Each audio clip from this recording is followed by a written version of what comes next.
Estamos na lição de número 10 com o título A Experiência Transformadora de Jacó. Jacó, no momento mais difícil da sua vida, teve um encontro com Deus. Deus falou o coração dele, Deus falou com ele através de sonho. Então veja bem, quando você está passando pela luta, pela prova, é quando Deus pode se revelar a você, é quando Deus pode se aproximar mais de você. Ah, pastor, mas Deus vai se aproximar mais de mim quando eu estou na luta, quando eu estou na prova. Na verdade, estou usando o termo errado. É quando você ou eu nos aproximamos mais de Deus. Por quê? Porque o coração, quando está passando por lutas, por prova e por tristeza, o coração fica contrito. E o salmista escreveu: a um coração contrito, Deus não resiste. Ou seja, Deus ouve o clamor, a oração do coração contrito. O texto se encontra em Gênesis 28:15. E eis que estou contigo, e te guardarei por onde quer que fores, e te farei tornar a esta terra, porque te não deixarei até que te haja feito o que te tenho dito. Então a promessa de Deus é fiel, verdade prática. Após o encontro com Deus, Jacó é transformado. Ninguém sai da presença do Senhor da mesma maneira.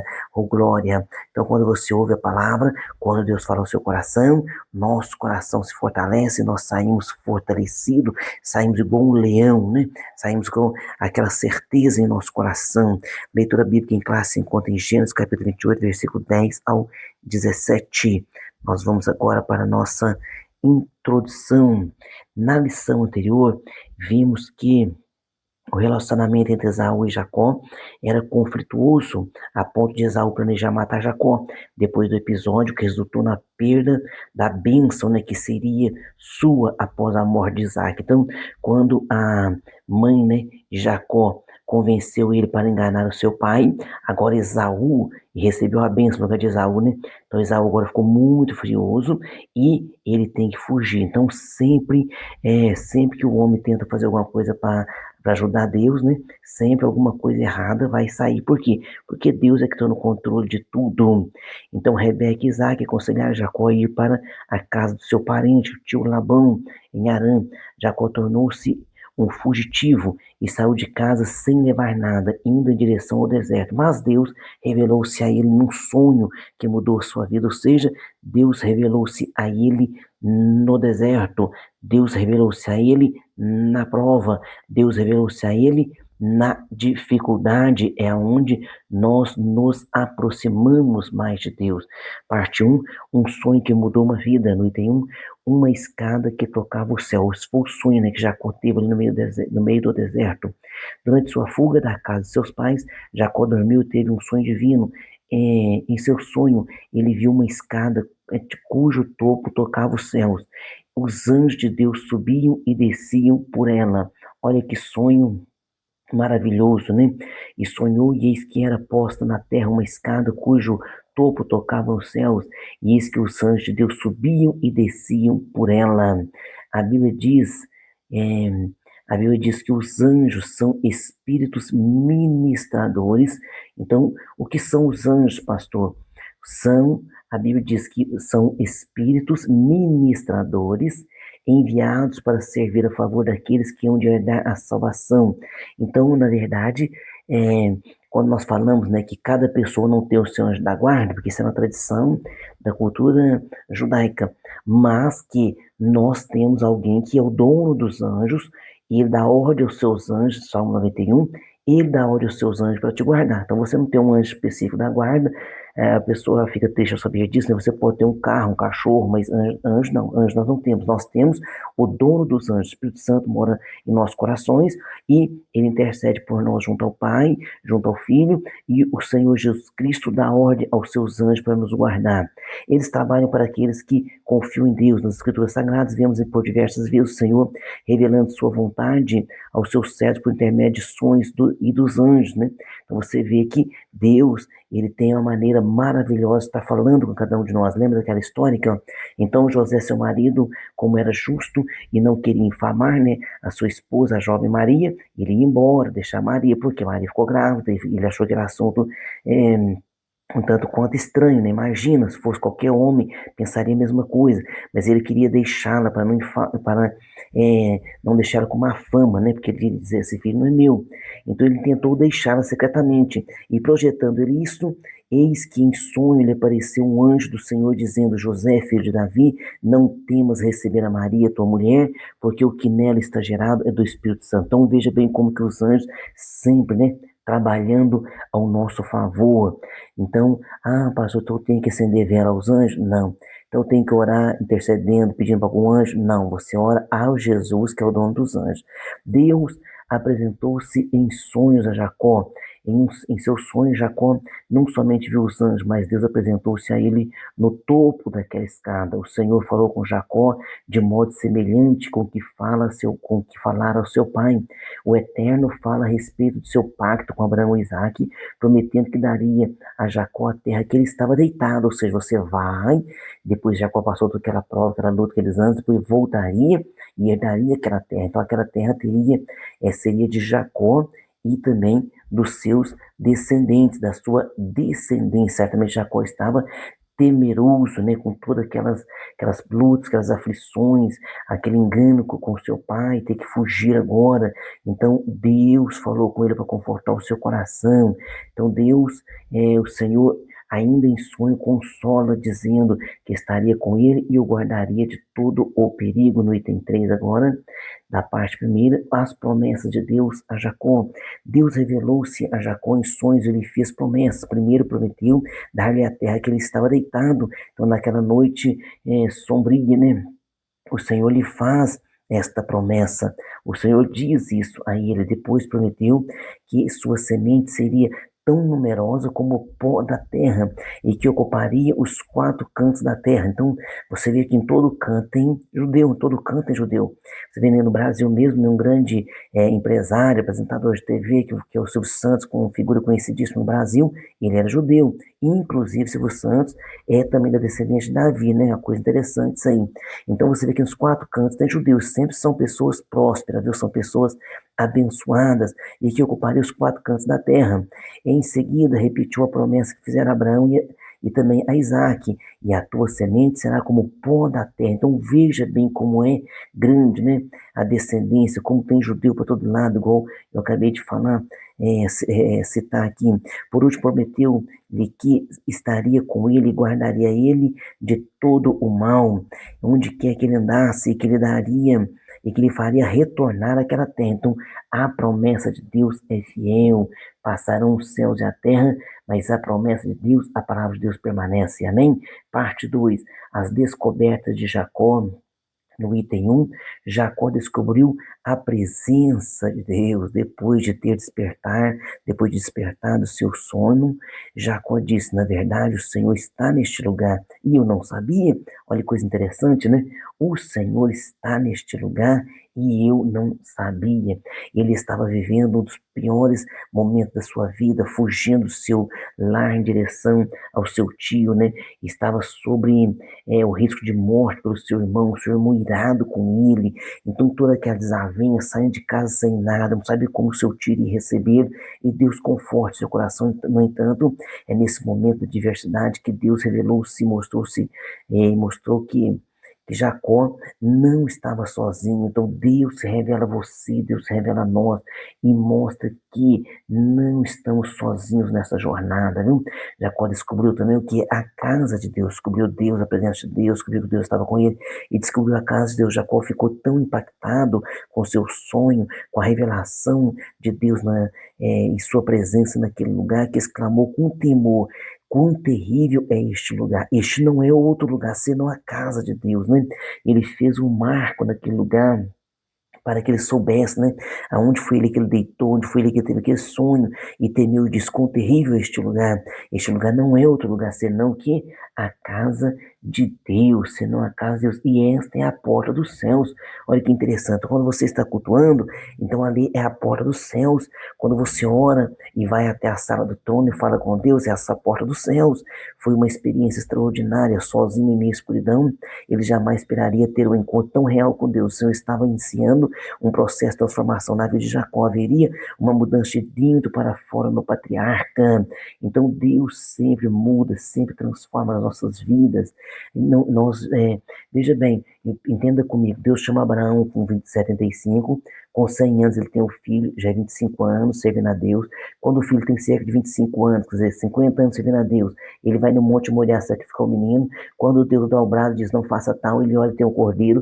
Aí Deus fala para ele assim, ó, agora sei que temos a Deus. 50 anos de crendo, Deus fala com ele. 50 anos de crendo, Deus fala com Abraão, agora sei que temos a Deus.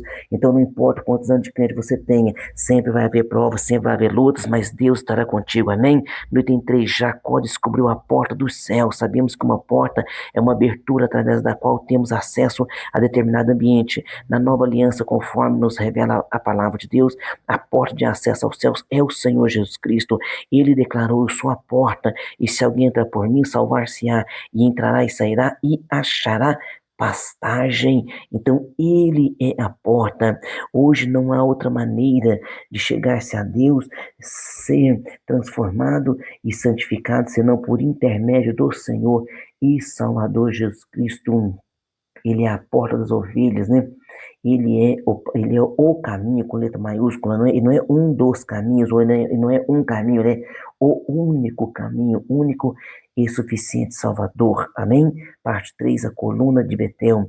A pedra transformada em coluna, cheio de fé e de entusiasmo, Jacó decidiu desmontar sua, demonstrar, né? Ele decidiu demonstrar sua gratidão a Deus de forma bem concreta, plena e de, plena de sentido e de devoção sincera. Ele poderia ter feito somente uma oração de gratidão a Deus por tudo o que lhe proporcionara, demonstrando seu amor e seu cuidado. Mas o que ele fez, né, de modo bem real e visível, ele levantou de madrugada, tomou uma pedra que lhe serviria de travesseiro e a levantou como uma coluna que serviria de memorial diante do Senhor. Então ele fez um memorial. A Bíblia fala muito sobre isso, sobre memorial. Por quê?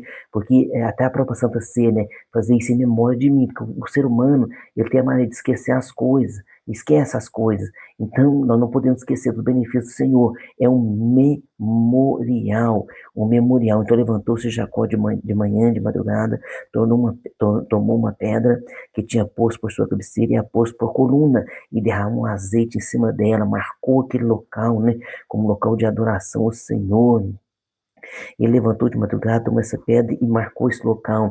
Jacó derramou azeite sobre a pedra e apelidou aquele local que antes se chamava Luz de Betel. Então ele chamou agora de Betel, que significa o quê? Casa de Deus. Pela fé, Jacó viu não apenas uma coluna de pedra, mas um lugar especial de adoração ao Senhor.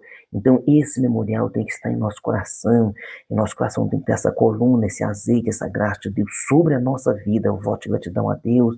No item 2 aqui, após consagrar a coluna de Betel, Jacó fez um voto a Deus, movido por um sentimento de fé e de profunda gratidão. Ele prometeu que se Deus fosse com ele, o guardasse na viagem, ele desse pão para comer e veste para vestir, e se um dia voltasse para a casa de seu pai, o Senhor seria o seu Deus. Também prometeu que certamente daria o dízimo de tudo quanto Deus desse a ele, né? Tudo quanto Deus desse. Então ele fez essa promessa, ele fez esse voto com Deus. Aqui é antes da lei de Moisés, antes de Moisés colocar na lei, né, os dízimos e as ofertas. Aqui o patriarca Abraão dizimou, Isaac dizimou e Jacó era um grande dizimista, porque isso é gratidão, isso é gratidão a Deus. Ele prometeu seguir o exemplo de Melquisedeque, que deu o dízimo, o exemplo, né, de Abraão. Aqui está citado de maneira errada aqui, né? Isso aqui é um erro na digitação. Então ele prometeu seguir o exemplo de Abraão, que deu o dízimo a Melquisedeque, depois de grande vitória sobre seus inimigos. No item 3, o concerto de Deus com Jacó. As bênçãos do concerto eram transmitidas ao primogênito, mas com a família de Isaac seria diferente, pois Deus revelou que o filho mais velho serviria o mais novo. Já vimos que Esaú não deu importância à sua primogenitura, ou seja, né, ele era um moço que não dava importância às coisas espirituais. Então, ele vende a sua primogenitura. Ali, quando Jacó comprou a primogenitura de Esaú, não é ali que Jacó foi abençoado, mas foi ali que Esaú perdeu a bênção, porque ele não tinha compromisso com as coisas de Deus. Então, ele era realmente ele era inconsequente, né? Inconsequente. Então Jacó desejava as bênçãos. Então Jacó tentou comprar porque desejava, mas é claro que não foi ele que foi abençoado, ele foi abençoado por Deus durante toda essa trajetória, principalmente ali no Val de Jaboque, que Deus muda o nome dele de Jacó para Israel. Assim como foi com os patriarcas Abraão e Isaque, o concerto com Jacó exigiu que obediência sempre tem que haver o quê? A obediência. Esse é o principal para com as nossas vidas. E assim quanto está em mim, estou pronto para também vos anunciar o evangelho e a vós que estáis em Roma. Então o apóstolo Paulo, né, ele que fala Romanos 1 e 5, né? Romanos 1 e 5, ó, pelo qual recebemos a graça e o apostolado para a obediência da fé entre todas as gentes pelo seu nome, obediência da fé. Então é isso que nós precisamos.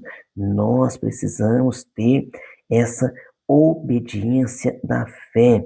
Por quê? Porque sem fé ninguém verá o Senhor. Sem fé é impossível agradar-lhe. Então nós temos que obedecer. E a Bíblia também diz que obedecer é melhor do que sacrificar. Conclusão: a história de Jacó mudou completamente depois que ele teve um encontro real com Deus, né? Nessa caminhada ali à casa do seu tio Labão. Em meio à noite escura, quando dormia, com a cabeça posta numa pedra, solitário, teve um sonho, mudou sua vida, esse encontro real com Deus. Então ele viu que realmente Deus estava com ele, Deus iria guardá-lo, protegê-lo, mas Deus disse para ele: obedeça.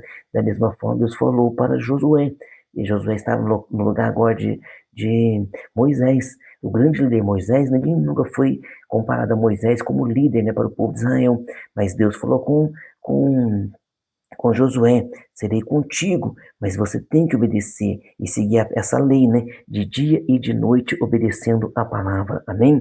Vamos para nossas perguntas. Número 1, o que Jacó viu em seu sonho? Em seu sonho, ele viu uma escada cujo topo tocava os céus, os anjos de Deus subiam e desciam por ela, e Deus ali falou com ele. Pergunta 2, o que Hebreus 1 e 14 diz a respeito dos anjos? Então, explica bem, né? Que os anjos são espíritos ministradores que trabalham a nosso favor, por ordem do Senhor Jesus Cristo. Pergunta 3, de acordo com a lição, quais são as descobertas de Jacó? Jacó descobriu a presença de Deus, ele descobriu a casa de Deus, descobriu a porta dos céus, e isso nós achamos tudo isso em quem? Em Cristo. Pergunta 4, o que significa Betel? O significa casa de Deus. Pergunta 5, qual foi o voto que Jacó fez? Ele prometeu que se Deus fosse com ele, guardasse na viagem, ele desse pão para comer e veste para vestir, e se um dia voltasse em paz à casa de seu pai, o Senhor seria o seu Deus. Também prometeu que tudo quanto Deus lhe desse, certamente lhe daria o dízimo. Então, o patriarca Jacó teve esse grande encontro com Deus, seu coração se comoveu, e ele logo fez o quê? Promessas para que ele permanecesse firme na presença do nosso Deus. Qual promessa você fez a Deus? Não tarde em cumpri-la, e que possamos ficar firme na presença desse Deus Todo-Poderoso. Amém? Deus abençoe você e sua família, e até a próxima aula.